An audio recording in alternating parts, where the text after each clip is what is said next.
Well, before we get into today's video, I just wanted to quickly sit down and talk to you a little bit about the progress that's been taking place with my wardrobe, because I know that we finished last week's video off referencing that. I also have just had a lovely gift dropped on my desk, which I'll quickly open and share with you. I've actually just got back from Suster & Hicks and I've just placed my order for my very first bespoke suit. We'll talk about that more in detail in another video.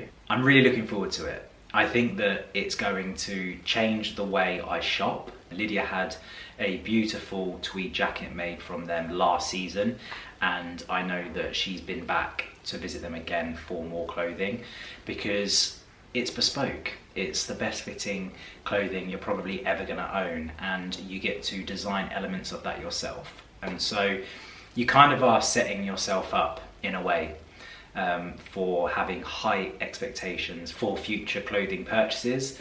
But I'm just at a point where I just want really beautiful fitting clothes in fabrics that I love and enjoy, and I can play around with all of the little details and get exactly what it is I want. And so this morning I've spent probably 2 to 3 hours just chatting through different suit styles, different eras, and we basically homed it back to what it was that I wanted. And I took the advice from the experience that Jeff Suster has. He's worked in the business for over 50 years, and so he had lots of wisdom and knowledge to share with me. It's so fascinating hearing why certain pockets are there and what their uses are, and different European and British and American and Italian traditions, you know, how all of these things have integrated over the years, the introduction of different styles and trends. And so it was really fascinating to sit down, but I will talk about that, like I said, in another video. We're actually going to be going in next week,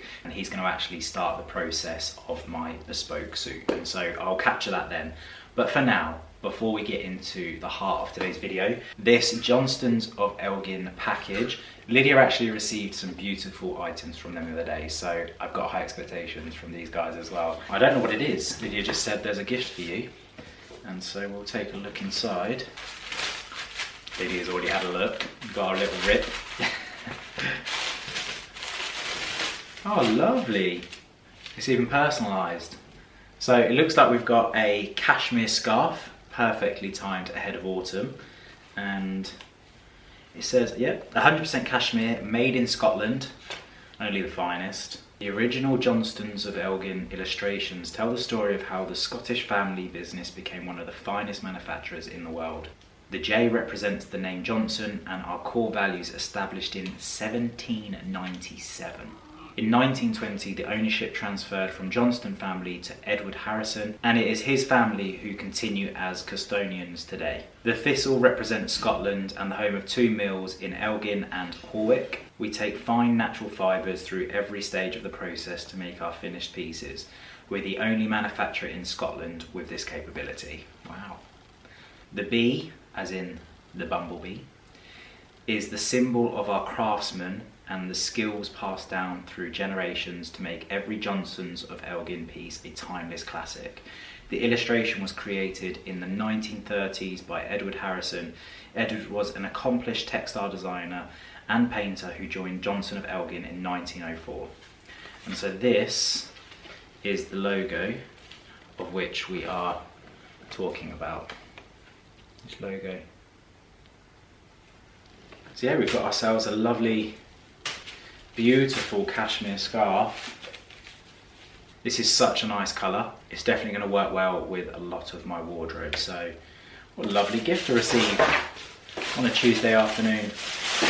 And then a wardrobe update. When we last discussed my wardrobe, we were doing some samples, and since then we've had lots of discussions and chats. I've also had a date where our carpenter is going to come in and fix up some of the hinges, and we're also going to remove a section of my wardrobe. We are pretty set on removing and changing where the radiator sits, replacing the floor.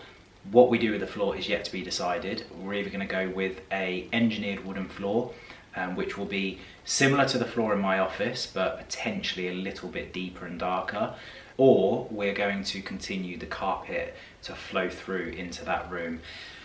We're going to stick a centre island on, which will hopefully be movable. We're going to have some chairs in there as well, and a table that will sit in the corner, and the whole thing is going to be painted in a colour that we are still working on. So last week at the end of the video you saw us do the samples. I was then passed this Morris & Co paint palette sample pack from Lydia this morning.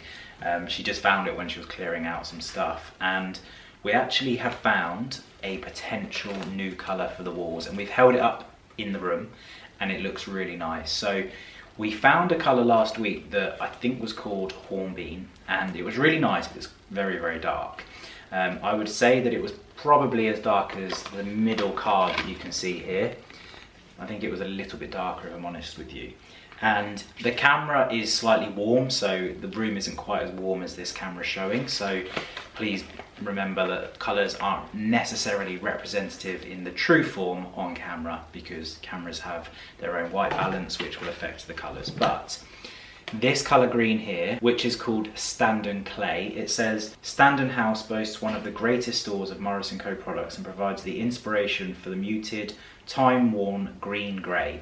Available finishes in chalky matte and eggshell, which is perfect because I need a matte and I also need an eggshell for the wood. This worked really nicely. It's got a bit of a lighter tone to it, which will help amplify the light in the room, and it also has the richness from the greens that we're looking for.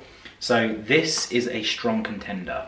We have also asked to see if we can sample the Morris trellis, which they've not actually written on the back what kind of colours they associate this one with, and also Tump. Now I think that this isn't the right kind of green. It's a bit more of like a British racing green, something that probably hasn't quite got the muddy tones that we're looking for from the green. But let's see how they've described this. They've just said that it's a dense vegetation colour. I'm not sure, but from what we can see from these cards, and of course it will be different when we get the paint samples, the colours that we've picked out are going to work really nicely with the rest of the house and also the furnishing that we plan on putting in the room. So it looks like we might be going down this route at the minute. The colours that we have in there right now, we weren't completely satisfied with. And so I think when we saw this today, we were like, that is pretty much exactly what we're looking for. It hits both problems that we were facing, which is the darkness of the room, but also getting the richness in the green. So we'll see how that comes out, but that's probably going to start next week, as I mentioned, and then we will then have to make some sort of quick decisions on what we're going to be doing with the floor, and then we'll get Mr. Kenny Ken in to give it a big spray up and get the colours on. Now my battery is just about to die on the camera, so I'm going to move us on to the bee section of this video, which, if you're not into bees, which I appreciate, it isn't a subject that most people are going to have much interest in. Bees are fascinating. They are incredible creatures that the more I learn about them, the more I became intrigued and I respected them. And so if you've never been to a beehive before, and you've never seen honey harvested straight from a beehive before, which I'm going to assume that most people haven't because it is a newer piece of technology, then I suggest you stick around and enjoy, because it's probably not that often that most people will get the opportunity to see what we're just about to do in this video. And whilst I know that it's not the most thrilling or luxurious of tasks, it certainly, for me anyway, is very special and very nice to see. So we're going to switch across to that now, and I hope you enjoy.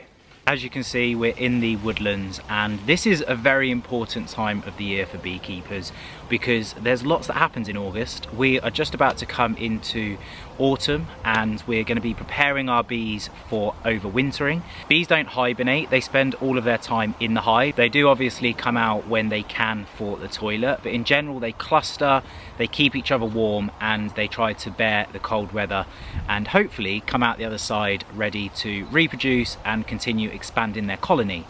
Now, this time of year there are lots of tasks that take place, but the ones that I'm going to be focusing on are doing a very small honey extraction if the super honeycombs have been capped. I will also, of course, be removing that super. I will be potentially putting some feed down for them, depending on what the brood box state is.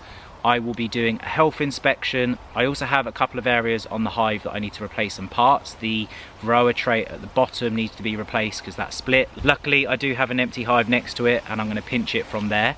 I'm also going to remove that hive from up here. That was there in case I needed to do an artificial swarm. I was going to use that. That can go in because it's pointless having it out here getting weathered. I may as well have it in the shed where it can stay dry. And also I think Lydia does want me to look at redecorating these hives, so it gives me the opportunity to do that. I also am going to be doing a health inspection on the colony, and then next week or the week after I will be coming out to put the Apiguard on, which is a treatment for Varroa. My bees are not in a bad state, but they do have Varroa in the hive, so I'm going to be doing a treatment on that. I think that's it for now. It's just like generally getting the hive into a better place, and then over the coming weeks they'll be all set ready to overwinter. It's been a really interesting year. I've learned a lot. I still have so much to learn in beekeeping, and I've actually tried to go through the season without speaking with my mentor. I've touched base at the start of the season a little bit, but throughout the majority of it I've not really spoke to him, and I'm going to get in contact with him over the next couple of weeks just to talk to him about some of the things that I experienced throughout the season. The only thing that I wish I had achieved was a better honey flow. It would have been nice to have had my bees producing more honey throughout the season. It's all part of the learning curve, and we're going to do a very small extraction today. I don't believe that there's much honey in there, but there's just about enough for us to take maybe a jar or so from it. Anyway, I'm going to get busy and I'm going to hopefully open up the box and be able to execute everything I want to today, and then we will put the bees back together again, and that will be a good session done. So I'm just going to keep the camera running and hopefully get this job done.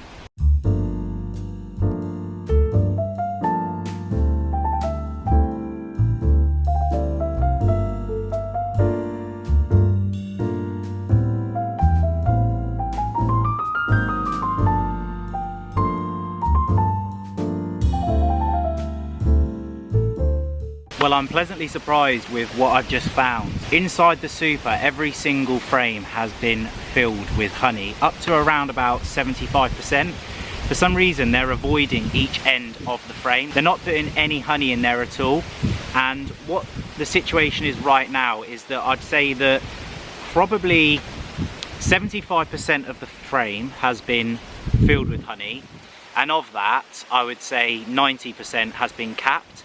Now, what we go by as a rule of thumb is at the earlier stage, if 75% or 3/4 of a frame is capped, that means that the honey is at a mature enough state, its water percentage level is low enough, anywhere from say 17 to 21% water is suitable to extract, because if the water level is too high, you can end up having mold and the honey basically ferments, I think, and you end up with not edible honey. So we're at a position where actually I could extract the whole of that super, but what we're going to do is we're going to take 50% of the super stores and leave the other 50%, and then I'm actually going to leave that super on because we still do have the ivy flow, and there is another flower that flows later on in the season, and I'm going to give them the opportunity to refill their stores across that section of this year. And then I'm going to speak to my mentor and ask whether he advised me to remove the super in the next sort of 4 weeks, or whether he thinks I should leave it for them to overwinter with. But these are all questions for my mentor. For today, rather than being too disruptive, I'm just going to do a small extraction and then I'm going to leave them as they are. I've already replaced the tray at the bottom because you saw that I'd split the last one. Then I will look at getting a Varroa treatment on them. So we're going to do our first honey extraction ever of the Millen Gordon bees.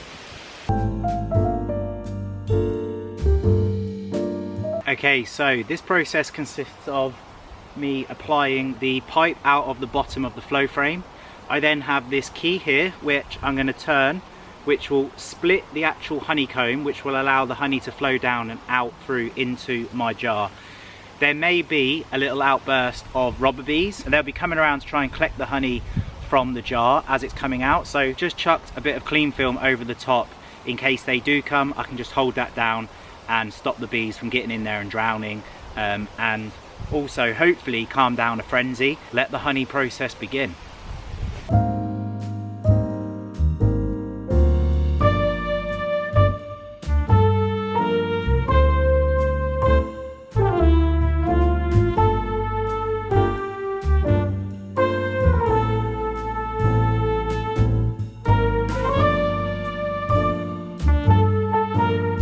this is the first of the Millen Gordon honey coming out of the hive right now.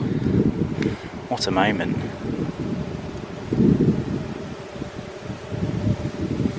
How amazing does that look?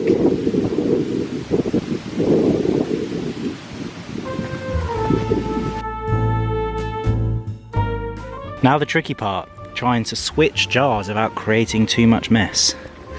Let's see what we can do.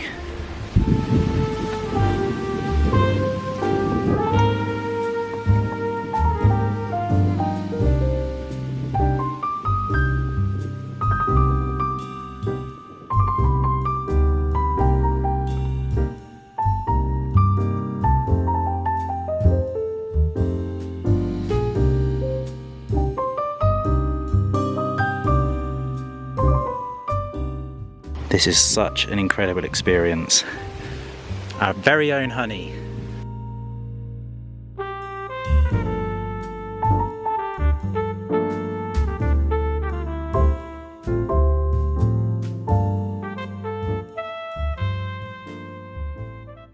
Well, I've just wrapped up my harvest, and as you can see, we've got a fair amount out of the 3 frames. We went for the 3 centre frames, and we've got pretty nice golden honey that has come out of the flow hive. So really happy. Lydia is very excited.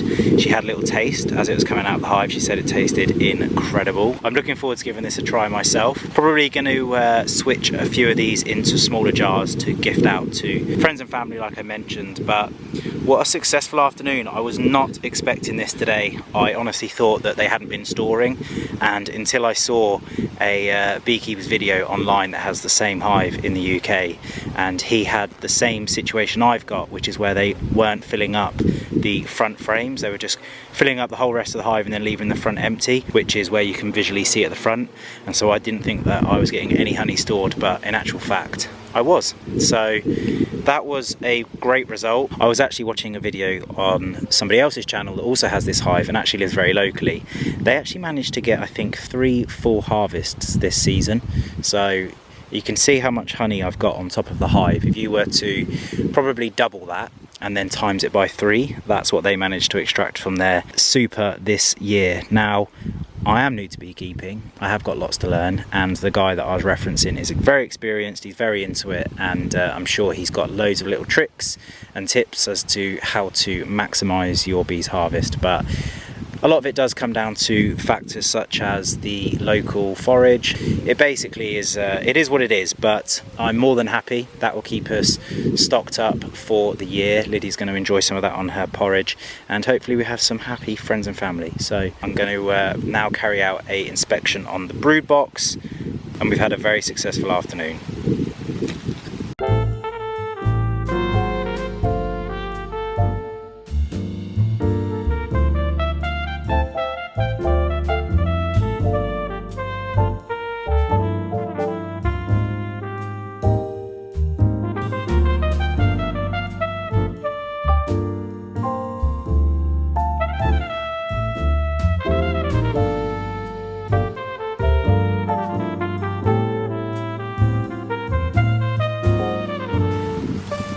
Down in the brood box, I've taken out 3 frames so far, and they are wall-to-wall honey, which is fantastic news because it means that they've got lots of stores. I just hope that it means that their brood is going well, so hopefully we'll see in a second.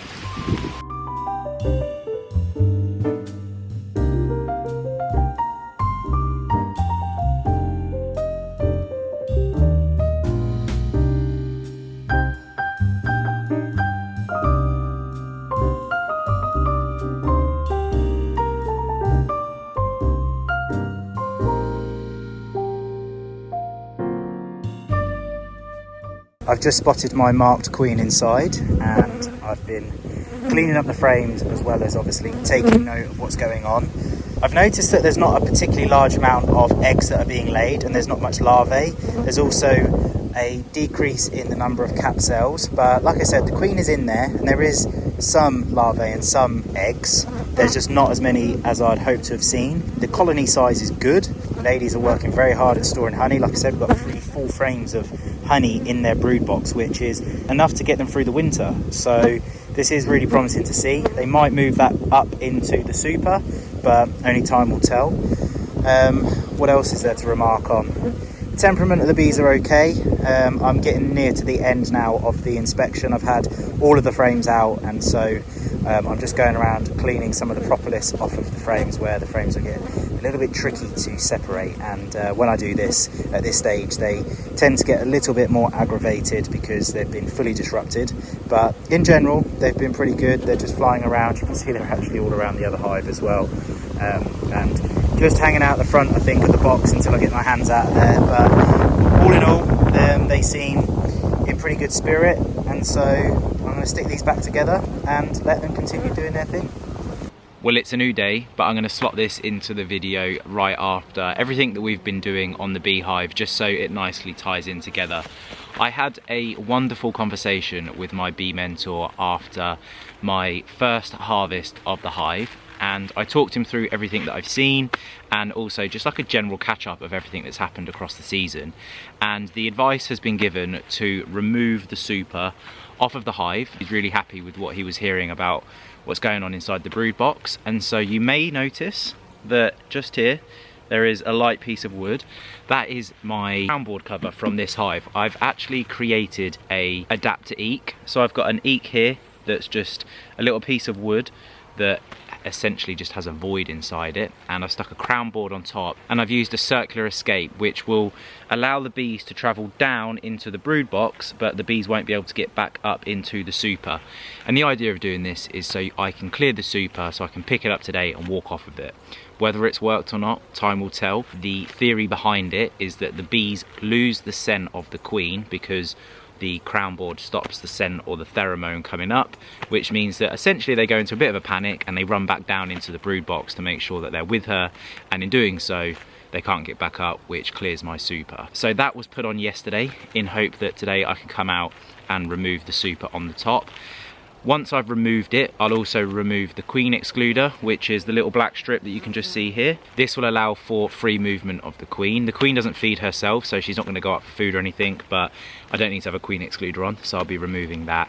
And I'll probably give them a tub of ambrosia, which is a syrup feed, but that will complete today's exercise and predominantly most of the work that I'll be doing this season with the bees.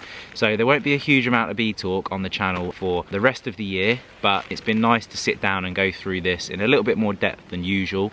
I'm normally coming out and just doing a health inspection. There's been a little bit more action over the last couple of weeks. So once this has all been done, I'll be doing my varroa treatment, which is essentially a 4-week treatment where you stick 2 products down 2 weeks at a time, and that will just help maintain low varroa count. So we're going to quickly remove this lot, and if the circular escape board that I've put together here hasn't worked, there is another escape device called a rhombus device, which lots of people speak very highly of, so it might be that I just pick that up. But hopefully, fingers crossed, this has worked and will be good to remove the super. And I'll also possibly stick a reducer on as well. When I come back out to do the varroa treatment, I'll actually stick a reducer on because there are signs of wasps around the hive, which we didn't get last year, and they're essentially coming in to rob the honey. So I'll just make it a little bit more secure. It'll also help them with maintaining the temperature in the hive as well, because they'll get less of a draft. So I think next week or the week after, it'll probably be next week, I think, I will come out, I will stick some foam inside the entrance to give them a smaller entrance hole, probably about an inch entrance, and we'll also stick some treatment on. You don't want to be treating the bees whilst you're feeding the bees, so I'm going to feed the bees first, then I'm going to treat the bees, and then we are wrapped up for the summer. You can see they're looking very chilled at the moment, just hanging out the front. Some of these will be guard bees that are just keeping an eye on the entrance. Some of them will be bees that are just about to take off to go and forage and returning.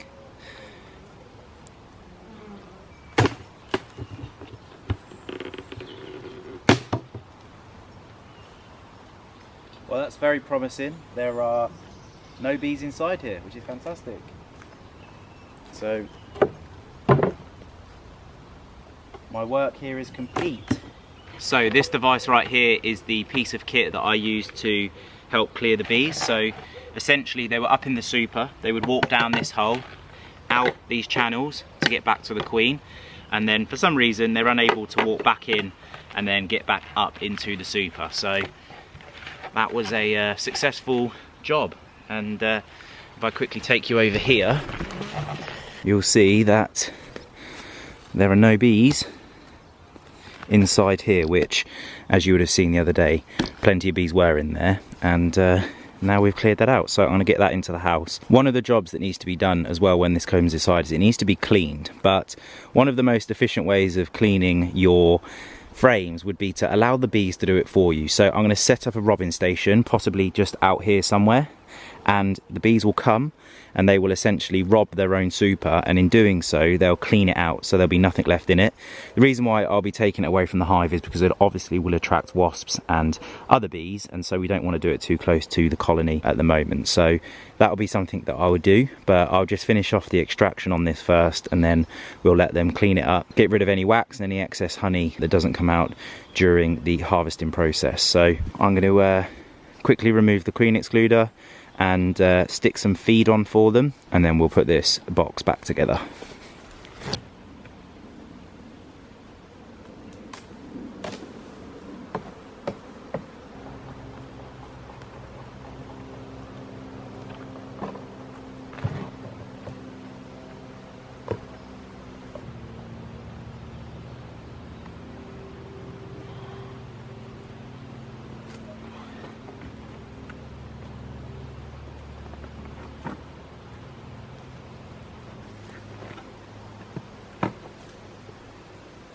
So as you can see, we've now removed the queen excluder, we've removed the super, and I've also flip reversed the eek. So the eek now sits on top of the crown board, which means that I can now make space to put my feeder in, and then the roof will sit on top of this.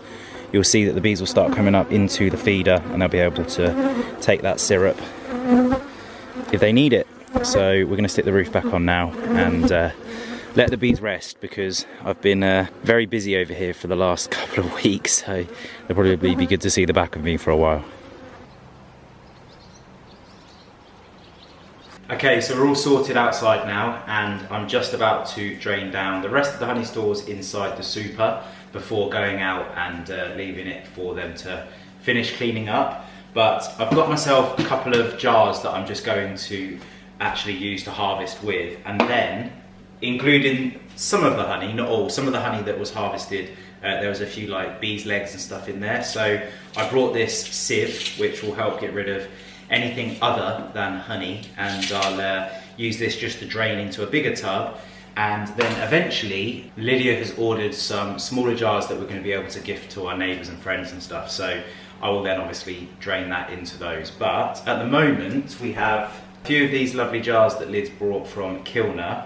We also have some seal stickers that, if you look closely, you can see they say Millen Gordon honey on them. They go across the top and down the side. To also sit alongside those jars, Lydia's also ordered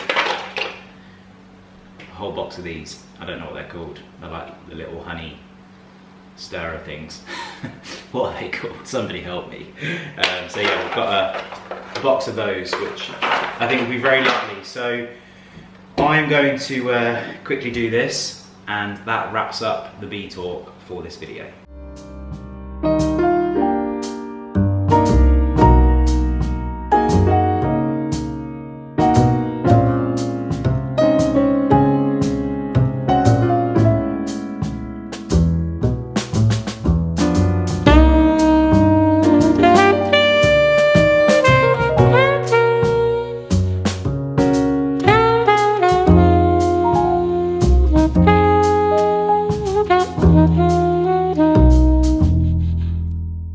Lids and I have just finished off getting ready. We're going to be heading down to Blenheim Palace for Salon Prive. I thought I would quickly use my in-house assistant today to help me film my outfit of the day. I've decided to go with a kind of less formal but applying to the royals look. We're going to be going to Blenheim Palace, which is set in like the countryside, and it has a very English feel to it. So I've decided to go for this checked made-to-measure jacket from Suster & Hicks. I've got a T.M. Lewin shirt and tie with my Dries van Noten herringbone trousers, and to finish off a look I've gone for my boys. These two know that we're going somewhere, but you've got Auntie Satin coming to look after you. Yes. And then to finish off the look, I've gone for my brown leather Crockett and Jones boots. You're a little troll. You're a little troll. Little trolley.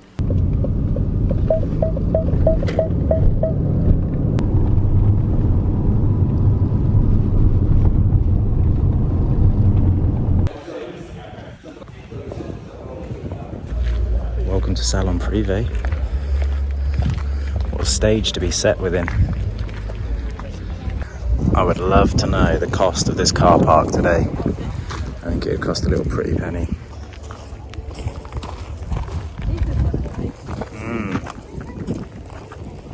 So here's the best of show.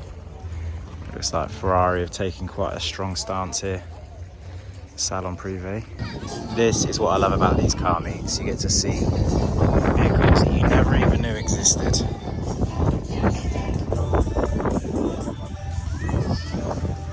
There are so many Ferraris here, isn't there? Some Bugattis over there on the left. Some really nice old classics in the distance. Okay, Lydia's just found her dream car. We just finished off looking at Range Rover. We're now going to head over to the next British brand, Aston Martin.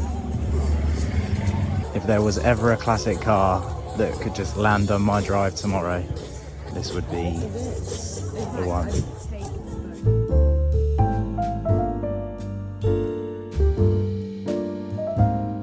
Right, we're back in the car. We had a nice afternoon looking around at some of the vehicles that were on show here at Salon Prive. We also had the opportunity to see the Range Rover.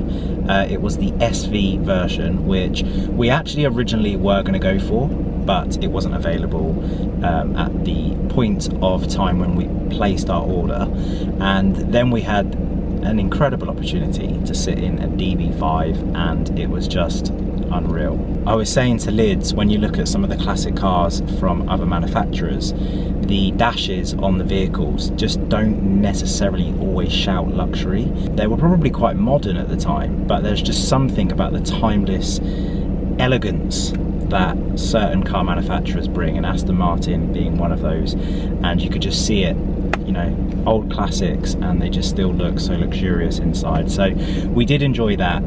The actual day and experience itself wasn't exactly what we were expecting, and I think we've got to the bottom of it. I think Lydia's done a pretty good job of explaining on her channel, so I won't go into it in depth, but essentially we came on the wrong day. I think if we were to do this again, we would definitely book in to do the hospitality package and enjoy all of the fine and luxuries that Salon Prive offers. They do like lobster lunches and champagne and all of the good stuff, so we would definitely rethink that in the future. But nevertheless, we got to see some absolutely incredible cars, and we also bumped into Max Chilton, who you may remember I actually played golf with at Wentworth. I think it was about 2 months ago, and he's actually got a Mercedes 190 Classic and is absolutely stunning, and he's offered for us to come down and enjoy driving that at some point as well, so we're definitely going to take him up on that opportunity. So it was nice to bump into him, and some other familiar faces as well on the circuit. So I saw the Genesis were here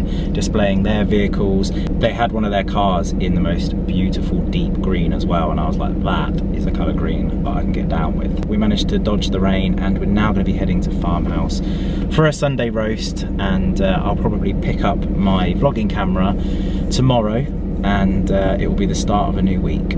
If you can cast your eyes past the work that's taking place in the garden, you will see in the distance my robber hive sitting out there being cleaned out by the bees and wasps.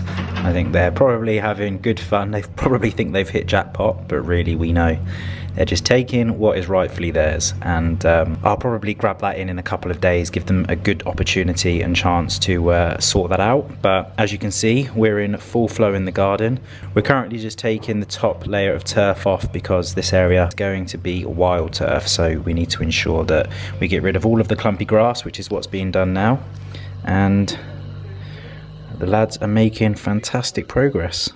Just before we wrap up this week's video, I thought we would finish off with the final stage of the harvesting process, which is of course putting them into their official jars. Now, this is obviously a slightly unexpected harvest, and so we haven't been overly prepared for the fact that we were going to have honey this year, and I also didn't extract a huge amount of honey. I've only got one colony, I only had one small harvest. So I wanted to make the honey spread across my neighbours, friends and family, and so what we've done is we've ordered some small little jars. I actually had already pre-ordered some stickers, which now in hindsight aren't right, but they will do the job. So Lydia worked on a very small design that I think looks really lovely, but I think that we could definitely better it, and she agrees, in the future if we had more time to prepare proper labels,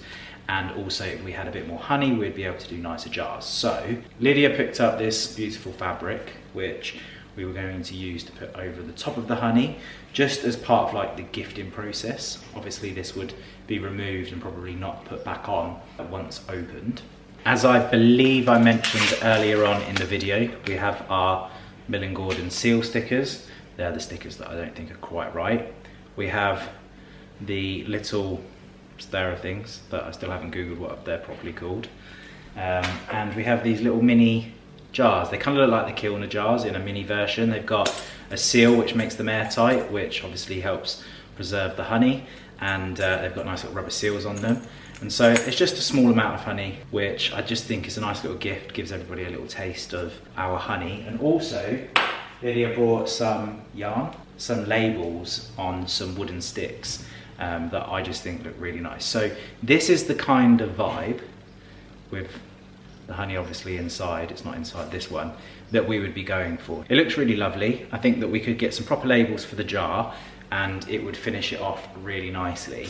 And maybe if we in the future have another colony or two and we get more honey, then of course we'll be able to send these out as gifts at Christmas time and so forth. So this is slightly more towards the end goal, but what we're going to be doing today, just because we need to use these small jars and that system doesn't work nicely on these little jars, is we're just going to stick the seal stickers on them, and I think that will do. It'll just be nice and simple. I might tie a little bit of rope around just to stick the stick in, so they can have a little stick with their honey. But that will be it for now. So I just thought I'd quickly run you through what we're going to be doing. I also picked up this refractometer, which is to test the moisture levels in the honey. I referred to it earlier in the video as water. They refer to it actually as moisture levels, not water levels. And so I'm basically going to apply a little bit of honey just on the end here. I'll close this down and then I look through and I take the reading through, I'm not sure if it's going to work, through on that chart. It will tell me the percentage of moisture in my honey. So I'm going to do that in a second as well. I just need to correctly read the instructions to ensure that I'm doing it correctly. I'm not going to film this whole process, I'm just going to do the job and then I'll show you them once they're complete, and that should tie this video up very nicely. Well, it's currently 3:30 in the afternoon and I'm running out of time.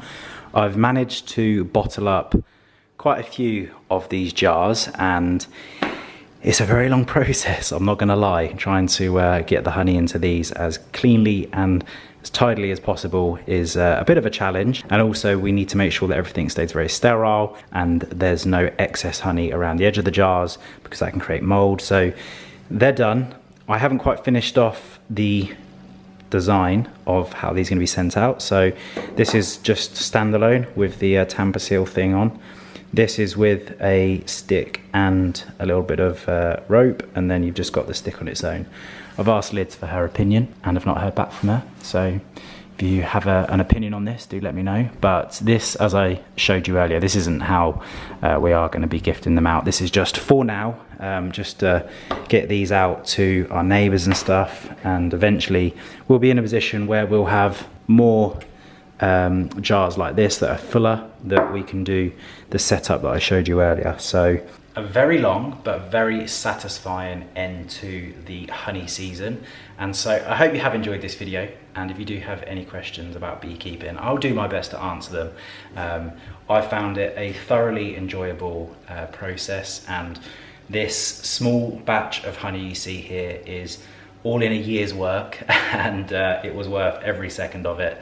So I'm going to sign this video off. I hope you have enjoyed this week's video, and I look forward to seeing you next Wednesday at 5 p.m. Take care.